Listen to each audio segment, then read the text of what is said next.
Welcome back to the Green Beans Go channel. It's your host, me, here for week 3 of the Dogs Only contest, the head-to-head game where I go up against The Scoreboard Don't Lie, another YouTuber who reached out to me and said, hey, let's collaborate in some fashion. So how we do this is we can each pick up to 5 underdogs a week across college football and the NFL. Whoever is up the most units at the end of the season or down the least units is declared the winner. Here is a total update for you all. This is a little messy. I'll just go through it quickly. On the season, I have 3 wins, 4 losses, down a half a unit. He has 1 win, 1 loss, up 0.9 units. The good news is if you take all of our plays, you're positive, thanks to him carrying. Speaking of him carrying, what a call out last week by him. Florida International Panthers, FIU, over Central Michigan, plus 195 on the money line, and they smoked them. Incredible read by him. For us, though, it was a positive week, so we can't be too upset. Michigan, we played because of the number. I said in the video I didn't like the play personally, but the number felt too large, and I'm an idiot, okay? But that's how you have to win long term, is playing those numbers. So we did get Ohio on the money line at home, and we did get the Cowboys on the road against the Browns. However, like I said, Michigan and the Raiders did not look good, but it was an overall positive week for us, so I'm thankful for that. And in total, all of our plays, mine and the Scoreboard Don't Lies included, we are 7-2 against the spread. So I think that is pretty good so far. I know this is a money line contest, but if you were to play it a little bit safer and go with the spread, you should be up. All right. Again, this is for entertainment. I'm trying to help you guys find value. This is going to be a hard market to beat long term just because those totals and those spreads and those money lines are all so tight for college football. So my advice is just to combine this with promos where you see fit if you're actually going to spend money on this. If the money line, like I said, is too risky, take the spread. So far, you would be up money. I do try to pay attention to the math or the expected value of the play as well as handicap it with the situation. Let's talk about it. And I'm going to warn you right now, this may be my pride. All right, I've been outspoken in the past multiple times on this channel about Colorado. I am sick. I was sick of them last year. I'm still sick of them, but I'm less sick of them because they're not getting as much attention. This is not a good football team. And again, I think the market continues to overvalue them because of the media attention, because of the public. And here we see them going on the road against probably their biggest rival, and they're 7-point favorites after just getting handled by Nebraska last week. I don't get it. I simply do not get it. Now, I'll give you this very, very fair warning right now. They're favored for a reason, okay? This is another value attempt by me. I realize Michigan did not work out. I feel better, much better about this, okay? Because I think this should be closer to 3.5. Okay, if I want to be generous, I would set this line at 3.5. So if I can get the value of plus 230 because of 7-point spread on a spread that I think should be just maybe a touch over a field goal, that's why it's a play. All right, so they played last year. It was a game in Colorado. Here was the final score. It was an 8-point game. Okay, I think Colorado was something like a 21-point favorite in this game. At the start. All right. Colorado State outgained them in yards, both passing and rushing. They were better on third down, which helps them. They did not win time of possession. In fact, they kind of got smoked in it. Penalties were unbelievable, right? Colorado State loses by 8 points in double overtime and has over double the penalties and double the turnovers. Colorado State shouldn't have been this close, okay? The point is, they're hosting this game now. This is going to be chaos there. This is going to be, this is hatred. This is anger on both sides of the ball.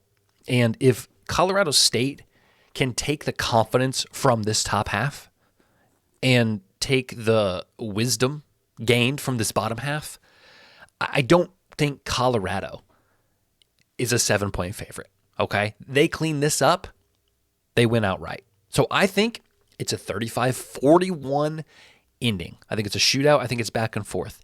I believe that Colorado is mentally soft. I've said that for a year and a half now. Okay, they don't have leadership. They have stars who are mentally in the NFL. I believe Shedeur Sanders and Travis Hunter are mentally in the NFL.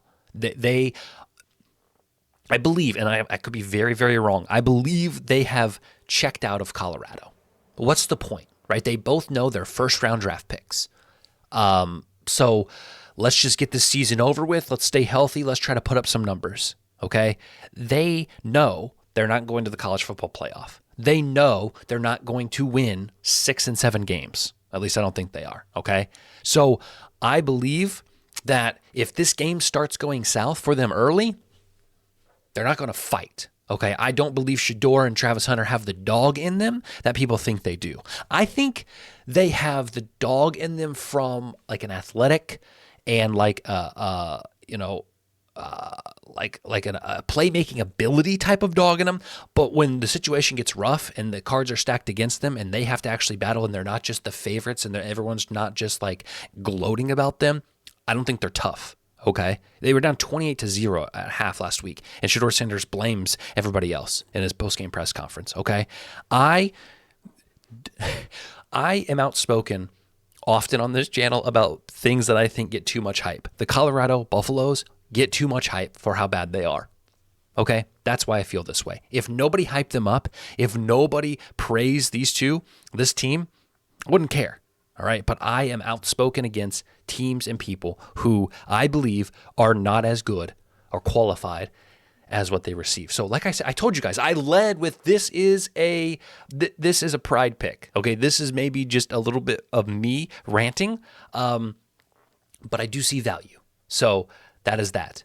2 other picks for you are both in the NFL. If you want to see my full rationale on this, you can watch my full week 2 picks video, but if you don't have the time to do that, I'll just briefly tell you, I think Tampa Bay at +7 is a great number, and I think them on the money line is fine. +295. We didn't see Detroit look too dominant in the first week. Jared Goff looked a little rough, and their defense didn't look incredibly sharp. I think that Tampa Bay has the weapons on offense to run up and down the field with Detroit, should it be a run up and down type of the game. And we see it set at 51. That's what people are predicting. So, I think Tampa Bay at +295 is value. And the second and my actual final pick of the underdog picks of the week are the Cleveland Browns. I don't love that they're on the road. However, I do think that last week was more about the Cowboys than it was about the Browns. And I've said that on this channel. I think the Cowboys are legit. I think Jacksonville played fine against Miami, but we saw last night, Miami is not maybe the team we thought. So for the Jaguars to, again, not be able to do what Buffalo was able to do to Miami, it does make me question some things. Secondly, I think Jacksonville is still getting used to the loss of Calvin Ridley, the loss of Zay Jones even. They obviously keep Lawrence and Etienne and Ingram, Christian Kirk, but they didn't look fluid last week. And I think the Browns know that they have a lot of stacked against them right now. And Watson knows that as well. And I think they'll deliver in this game. So I like Tampa Bay and Cleveland on the money line. So our official plays this week are Colorado State at +230, Tampa Bay at +295, and Browns +140. All money line plays. And here are just some bonus plays for you. Like I have said in the previous videos recently, I left SoBet. I did not feel comfortable, being somebody who has stood for, don't pay for picks, don't pay for discords. These people are yada, yada, yada.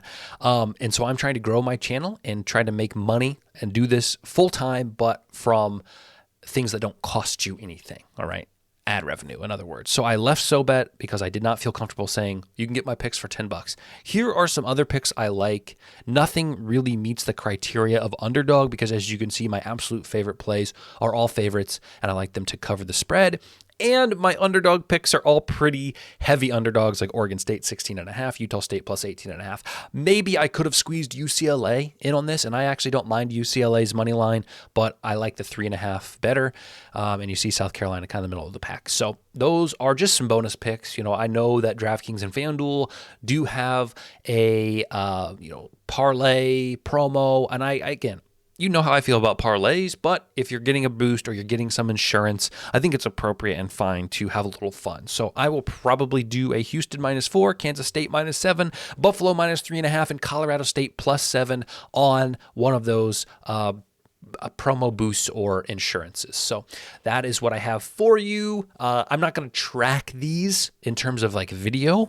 So, I will track the ones that I personally end up playing, but I'm just warning you there. If you do want to help me in any way, shape, or form, obviously watching my content and signing up for new books using the links in the description do help. I get paid if you sign up for a new sportsbook, so that's pretty cool. We just dropped our fall collection. We got some hoodies, we got some beanies, we got some stickers, we got some coffee mugs, okay? No pumpkin spice included. That is sold separately, so if you want to check that out, you can go in the link in the description, look at the shop, and pick out some Green Beans Go merch. And lastly, if you want to see the odds screener that I use, such as this, it's called OddsView. They have a 7-day free trial. You get 35% off your first month with code GMG. They also have an EV and arbitrage tool. And yesterday, they just added a full gamut of football props. So they had been, this app is still in development. This website is still in development. I will not sugarcoat it in any way. They're still making tweaks, but they do communicate with their community. So if you want to try some EV betting or some arbitrage betting, you can do that in the description with OddsView. It is cheaper than some other of the competitors. Here is what we do every week and every day. This is the last of the week. We're going to knock this video out, and we're going to enjoy some football this weekend. We'll be back Sunday night or Monday to do our college football rankings, our Monday Night Football preview. But I will be in the comments if you want to ask me questions throughout the weekend. I'm happy to answer those. I just probably won't film anything. So watching my videos is the best way to support. As we've mentioned, go check out the Scoreboard Don't Lie's underdog picks as well. He is obviously doing better than I am. So give him some clicks because he's a good dude and he knows what he's doing, and he's done this for a long time. So that's what I got for you. I love you all. Duncan's been giving me $2 drink. I just doxed myself.